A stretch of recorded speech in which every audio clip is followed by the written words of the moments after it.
अस्सलाम वालेकुम नाज़रीन, अजमल शामी ने अपने ही शो में नून लीगी रहनुमा नवाज शरीफ और राना सनाउल्लाह की क्लिप्स चलाकर अता तारड़ के पसीने चढ़वा दिए। बलूचिस्तान में होने वाली दहशतगर्दी को लेकर जब बात की तो अता तारड़ को आज पीटीआई और इमरान खान पर इल्ज़ाम लगाना महंगा पड़ा। आइए नाज़रीन वीडियो देखते हैं, फिर माजी डिटेल सामने रखते हैं। जाफर एक्सप्रेस पर हुए हमले की अभी तक ताज़ा डिटेल्स हैं क्या?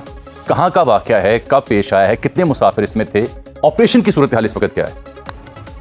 देखिए, एक ऑनगोइंग ऑपरेशन है इस वक्त और मैं ये समझता हूँ कि हमारी सिक्योरिटी फोर्सेस जो हैं वो भरपूर अपना किरदार अदा करती भी रही हैं, कर भी रही हैं और एक ऑनगोइंग सूरत हाल है। जैसे ही इसमें कोई क्लैरिटी आएगी वो तमाम तफसीलात जो है वो शेयर कर दी जाएंगी। मगर हैरानगी की बात यह है कि इंडियन मीडिया के अंदर एक सेलिब्रेशन जो देखने में आ रही है या जिस तरह तफसीलात वो दे रहे हैं, वो लगता है कि पहले से इस चीज़ के लिए तैयार थे। तो ये एक बड़ी तशवीशनाक बात है जो हम ऑब्जर्व कर रहे हैं और मैं समझता हूँ कि ये कंडेमेबल है। इस पे जो क्यासराई हो रही है, इसीलिए हम इस पे बड़ा मुहतात हैं और हम ये चाहते हैं कि जब अल्हम्दुलिल्लाह अल्लाह ताला के फजल से मामला आगे बढ़ रहा है और सिक्योरिटी फोर्सेस जब इसको मुकम्मल तौर पे क्लियर कर देती हैं और क्लैरिटी आ जाती है, उसके बाद जो है वो ऑनगोइंग एक चीज़ होती है। वो लम्हा ब लम्हा बदलती एक सूरत हाल है, उसके अंदर उम्मीद की जा रही है और हमारी वैलिएंट सिक्योरिटी फोर्सेस, हमारे जो बहादुर जवान हैं, हमारे अफसरान हैं, वो सिचुएशन को काउंटर कर रहे हैं। तो इंशाअल्लाह ताला कोशिश की जाएगी कि अल्लाह ताला के फजल से इसको अच्छे तरीके से सैकड़ों मुसाफिर हैं जिनके बारे में इत्तला है कि वो यरगमाल हैं इन बीएलए के कलादम तंजीम के दहशतगर्दों के हाथों। तो ऑपरेशन इस वक्त जारी है जब आपसे मुखातिब हो? जी, बिल्कुल ऑपरेशन इस वक्त जारी है और उसमें जैसे ही क्लैरिटी आएगी वो तमाम तफसीलात जो हैं, क्योंकि ऑनगोइंग ऑपरेशन की सेंसिटिविटी ये होती है कि उसके दौरान मुनासिब नहीं होता कोई डिटेल शेयर करना और कंक्लूजन पे बेहतर होता है कि जब ऑपरेशन कंक्लूड हो जाए तो वो डिटेल शेयर कर ली जाए। अगर वो कोशिश है उनकी कि ढाल बना मामले से निकला जाए, मगर ये जब तक दहशतगर्दी का नासूर खत्म नहीं होता, नेशनल एक्शन प्लान की प्राइम मिनिस्टर साहब ने भी मुतअद्दिद मीटिंग्स भी ली और सिक्योरिटी फोर्सेस, पाक फौज, जो सिक्योरिटी के इदारे हैं वो बड़े मुतहरिक हैं इस जंग में और ये इंशाअल्लाह ताला पाकिस्तान के दुश्मनों को इंशाअल्लाह से मात होगी। तारड़ साहब, लोग सवाल उठा रहे हैं बलूचिस्तान हुकूमत कहाँ है इस सारी सूरत हाल में? आपसे मैं रब्ता कर रहा हूँ, उससे पहले सिक्योरिटी एक्सपर्ट से मैं रब्ता कर रहा था। Where exactly is Balochistan government? देखिए, सीएम बलूचिस्तान से हमारा राब्ता है और मैं समझता हूँ सरफराज भुट्टी साहब एक पढ़े लिखे और बड़े एनर्जेटिक, रिलेटिवली एक यंग सीएम हैं और उन्होंने अपने बड़े सूबे में बड़ी इनिशिएटिव लिए हैं और बड़े तनदेही के साथ काम कर रहे हैं। तो देखिए, ये लेवीज का एरिया भी होता है बहुत सारा। अब लेवीज के एरिया के अंदर भी लेवीज की भी जिम्मेदारियां होती हैं और पॉलिटिकल जो एलीट है उसकी भी जिम्मेदारियां होती हैं। बिल्कुल आपका बड़ा पर्टिनेंट सवाल है और ये किरदार उन्होंने भी अदा करना होता है अपनी सोसाइटी के अंदर। तो बलूचिस्तान गवर्नमेंट इसमें मुतहरिक है और वो बिल्कुल भरपूर तरीके से, वो रेलवे पुलिस हो, वो पाक फौज हो, वो बलूचिस्तान गवर्नमेंट हो, वो सब मिलके इस सूरत हाल से निपटेंगे इंशाअल्लाह ताला। तारड़ साहब, आपने नेशनल एक्शन प्लान का आपने जिक्र किया। दो स्ट्रेटजीज हैं, एक तो national action plan political consensus उसके साथ हो, दूसरा ये कि हमने बलूचिस्तान में भी देखा कई बार सियासी डायलॉग के जरिए मामला हल करने की कोशिश की गई। बजिंजर साहब के दौर में तो वो इन्फोर्स करते थे कि हमने पॉलिटिकल डायलॉग करना है, लेकिन बाद में national action plan in action आया। तो अब हम कहाँ खड़े हैं? क्या नेशनल एक्शन प्लान ही वे फॉरवर्ड है? अगर है तो क्या उस पर ऑल अक्रॉस पॉलिटिकल कंसेंसस है फ्रॉम विद इन बलूचिस्तान? जी बिल्कुल, देखिए, जब ये नेशनल एक्शन प्लान की मीटिंग्स होती हैं तो तमाम पॉलिटिकल पार्टीज की नुमाइंदगी उसमें होती है, तमाम सीएम्स, तमाम सिक्योरिटी नाफिज करने वाले इदारे, तमाम इंटेलिजेंस एजेंसी के हेड्स वहाँ पे होते हैं और नेशनल एक्शन प्लान में तो किसी को कोई शक नहीं है, कोई अभाम नहीं है, उस पर बिल्कुल अमल दरामद जारी है और उसमें इंटरवेंशन की जा रही हैं। तो सूबाई हुकूमतें भी, फेडरल गवर्नमेंट भी, पाक फौज भी, बाकी सिक्योरिटी वाले इदारे भी तमाम इसमें हिस्सा डाल रहे हैं और कोशिश की जा रही है कि इस नासूर को जो है वो जड़ से उखाड़ा जाए और वंस एंड फॉर ऑल खत्म किया जाए, इसका सर कुचला जाए। मगर इसका बैकग्राउंड समझना भी जरूरी है कि जो ये गवर्नमेंट थी 2018 के बाद जो दहशतगर्दों को वापस लाई और उन पर स्पेस दी, तो अब ऑब्वियसली वो अपनी जगह मौजूद है। आपको याद होगा कि ऑपरेशन दरबे अज़ब, रद्दुल फसाद मियां नवाज शरीफ के दौर में कराची से लेके खैबर तक, खैबर से लेके कोयटा तक हर जगह पे अमन बहाल हुआ था, दहशतगर्दी के वाकयात खत्म हो गए थे, बट फिर इसे सर उठाया है जैसे ही दहशतगर्दों को स्पेस मिली है। तो ये जो सिंपथाइजर थे दहशतगर्दों के, आप देख के ये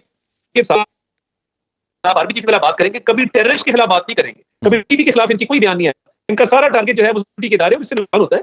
तो कि पॉलिटिकल इसको भी वोट लेने चाहिए और इस सूरत हाल में जो है वो इस सिक्योरिटी एनवायरनमेंट पाक फौज के साथ खड़ा होना चाहिए। आपने बात की उनके सिंपथाइजर्स की या उनको बसाने का जो आपका पॉलिटिकल नैरेटिव है, इसमें ख्वाजा आसिफ साहब को मैं सुन रहा था, वो तो ये कह रहे थे पॉलिटिकल एक्टर्स के अलावा जो आपके ओपोनेंट्स हैं कि सहाफ़ियों को वो कह रहे थे कि उस वक्त के जो सिपह सलार थे, बाजवा साहब जन्म गुशार था, उनसे सवाल पूछें। तो वो सवाल हमने पूछने हैं या हुकूमत ने पूछने हैं उनसे? देखिए, मैं ये समझता हूँ कि जो उस वक्त के वजीर आजम थे उनकी कोई अननोन नहीं थी सिंपैथी विद दी टीटीपी। उनके 2500 बयान हैं इंटरनेशनल मीडिया पे, लोकल मीडिया पे, जिसपे वो टीटीपी की तारीफ कर रहे हैं, उनको वापस ला के बसाने की बातें कर रहे हैं। जब वो प्राइम मिनिस्टर नहीं भी थे तब से उनका ये ख्वाब था तो वो ऑब्वियसली गवर्नमेंट ने उसको इम्प्लीमेंट किया, तो बिल्कुल पूछा जाना चाहिए उस गवर्नमेंट को कि जी आपने ये क्यों इम्प्लीमेंट किया? और जब तक वो इम्प्लीमेंट हो रहा था तब तक ये इदारों पे भी तनकीद नहीं करते थे, ये उनको अच्छा समझते थे क्योंकि वो दहशतगर्दों को तब पुष्पनाई की जा रही थी। और अब जो है वो क्योंकि दहशतगर्दों के खिलाफ एक लड़ाई जारी है और दहशतगर्दों का कला कमा किया जा रहा है, अब वो इदारों को भी बुरा भला कहती है इनकी पार्टी। तो इनको देखिए थोड़ा सा ज़रा सेंसिबली और रिस्पॉन्सिबिलिटी का काम लेना चाहिए। जब आप ये बात करते हैं तो मेरे पास राना सनाउल्लाह साहब के उस दौर के कुछ ट्वीट्स भी हैं जिसमें वो उस वक्त की जो स्ट्रेटजी थी उसकी तायीद कर रहे थे और दुरुस्त करार दे रहे थे कि ये फैसले कौमी क़यादत ने मुश्तरका कंसेंसस के साथ किए हैं। तो अब आप फिर कैसे कह सकते हैं कि उस वक्त हम ऑन बोर्ड नहीं थे, ये सिर्फ उस वक्त की गवर्नमेंट के इनिशिएटिव था? नहीं, हम तो कभी भी ऑन बोर्ड नहीं थे और तब हमारी पार्टी का ऑफिशियल स्टांस इसमें कभी ये नहीं रहा कि ये ठीक कदम है। मैं आपको अगर आप इजाजत दें तारड़ साहब, ये 7 तारीख 7वां महीना 2022 राना सनाउल्लाह साहब का ट्वीट है। The parliamentary committee on national security unanimously agreed to continue talks with Tehreek Taliban Pakistan. All the politicians attending the meeting agreed on having a dialogue with the banned outfit. All the proceedings will be supervised by the parliament.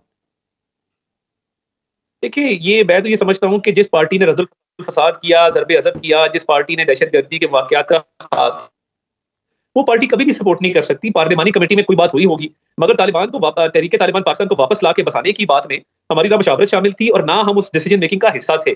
Security situation के ऊपर जो briefing दी गई, हो सकता है talks के हवाले से बात अब की गई हो, मगर वापसी का फैसला, सेटल्ड एरियाज में लाने का फैसला, वो हुकूमत का फैसला था, हमारा उससे कोई लेना देना नहीं था। ठीक, पाकिस्तान पीपल्स पार्टी को भी तहफ़्फ़ुज़ात हैं, नई नहरों का मामला हो और वो सदर ज़रदारी का खिताब भी हो, तो पीपल्स पार्टी आपकी कॉन्स्टिट्यूशनली इत्तेहादी है, उनकी वजह से आपकी हुकूमत खड़ी है। ये पीपल्स पार्टी का तनाज़ा क्या है और क्या ये बात भी दुरुस्त है कि मोहतरम बिलावल भुट्टो साहब को वस्त मुद्दती प्राइम मिनिस्टरशिप की भी ऑफर थी? देखिए, कल बड़े अच्छे माहौल में बिलावल भुट्टो ज़रदारी साहब से और उनके वफ़द के अरकान से बातचीत हुई। तमाम मामलात पे बातचीत हुई और हमारा उनके साथ एक फितरी इत्तेहाद भी है। वो कॉन्स्टिट्यूशनल पोजीशंस के ऊपर भी उनके लोग जो हैं वो मौजूद हैं, प्रेसिडेंसी से लेके तो गवर्नरशिप तक।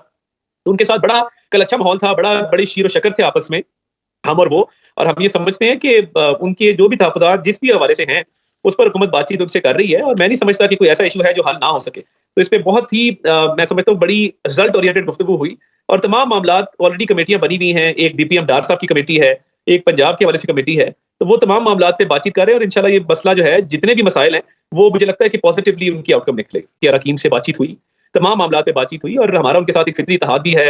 वो कॉन्स्टिट्यूशनल पोजीशंस के ऊपर भी उनके लोग जो हैं वो मौजूद हैं, प्रेसिडेंसी से लेके तो गवर्नरशिप तक।